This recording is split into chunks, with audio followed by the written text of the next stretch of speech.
I nderuar kryetari i Partisë Demokratike zoti Berisha, të nderuar demokrate, të nderuar anëtar të Këshillit Kombëtar që zgjidheni, anëtar të Këshillit Kombëtar të shkuar, së pari më lejoni të them që ndihem e nderuar që flas para jush sot, jo si politikane, jo si kandidate, jo si figurë politike, po flas tu si një demokrate, që fëmijë kam zgjedhur këtë parti.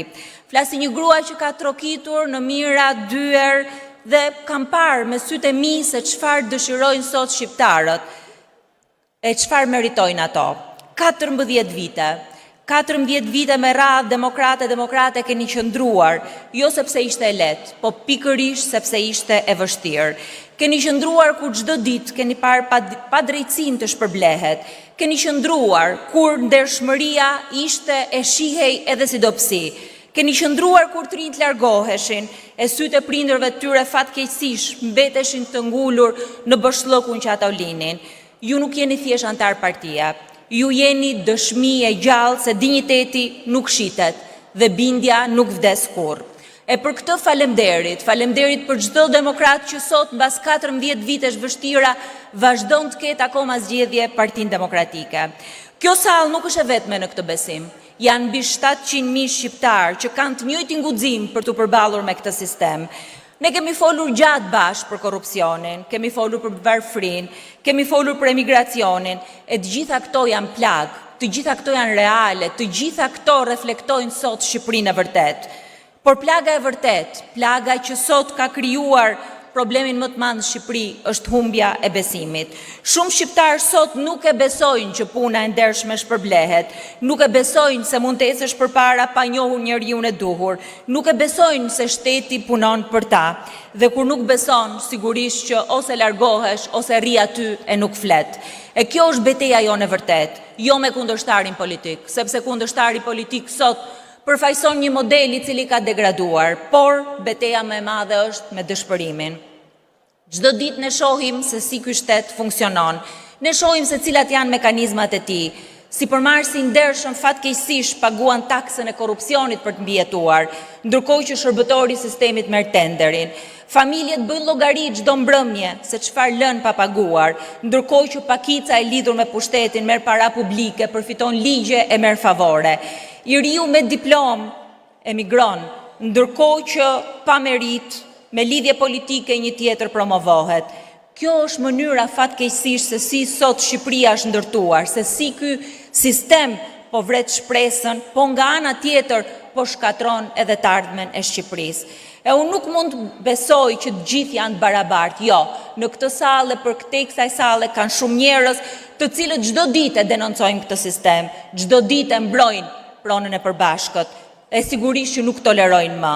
Sepse ekziston dhe një mundësi tjetër, ekziston një mundësi që lind nga besimi, se pavarësisht çdo sfide ka shpresë, e nuk mund të shuhet asnjëherë shpresa për të luftuar e për të punuar çdo ditë për një Shqipëri më të mirë e për një vend më të mirë.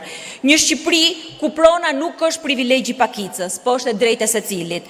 Një Shqipëri ku biznesi nuk paguan taksën e korrupsionit për të mbijetuar, ku tregu është konkurenca e është meritokracia. Një Shqipëri ku shtesa e mesme është shtylla kurrizore për ta çuar vendin përpara. Një Shqipëri ku familjet nuk rrinë zgjuar për të bërë llogari se çfarë duhet paguajnë për vaktin e radhës. Një Shqipëri ku të rinjt nuk largohen e shohin largimin si rrugëzgjidhje të vetme. Një Shqipëri ku politika shpërblen meritën, shpërblen punën, jo servilizmin. Një Shqipëri e cila nuk ka nevojë për heronj. Një Shqipëri që ka nevojë për njerëz të thjeshtë, ka nevojë për njerëz të ndershëm, ka nevojë për mjekun që nuk kërkon zarfin, për gjyqtarin që nuk pret telefonin, për politikanin që voton gjithmonë vetëm për interes shqiptarëve. Shqipëria ndërtohet pikërisht nga këta njerëz. E këtu është zanafilla e asaj Shqipërie. Një Shqipëri e tillë e kalon këtë sallë, i kalon demokratët që ne njohim e takojmë çdo ditë. Një Shqipëri e tillë kërkon një qeverisje e cila është përtej interesave të përditshme. Shqipëria e vërtet është më e madhe se çdo parti. E sot thirrja ime është edhe për ato të rinj që nuk kanë votuar kurrë se nuk kanë gjetur arsye, për sipërmarrësit që kërkojnë rregulla të drejta, për prindërit që kërkojnë të ardhme për fëmijët e tyre. Edhe për ato socialistë të trishtuar që nuk bien dakord me zgjedhjen dhe me rrugën që ka marrë vendi. askush prej jush nuk është kundërshtar. Shqipëria janë gjithë ato që nuk bien dakord me regjimin aktual. Partia Demokratike nuk kërkon që të ndryshoj bindet askujt, nuk kërkon që të ndryshoj besimet, po shtrin dorën për të punuar bashkë me çdo shqiptar të ndershëm për një Shqipëri më të mirë se kjo e sotmja.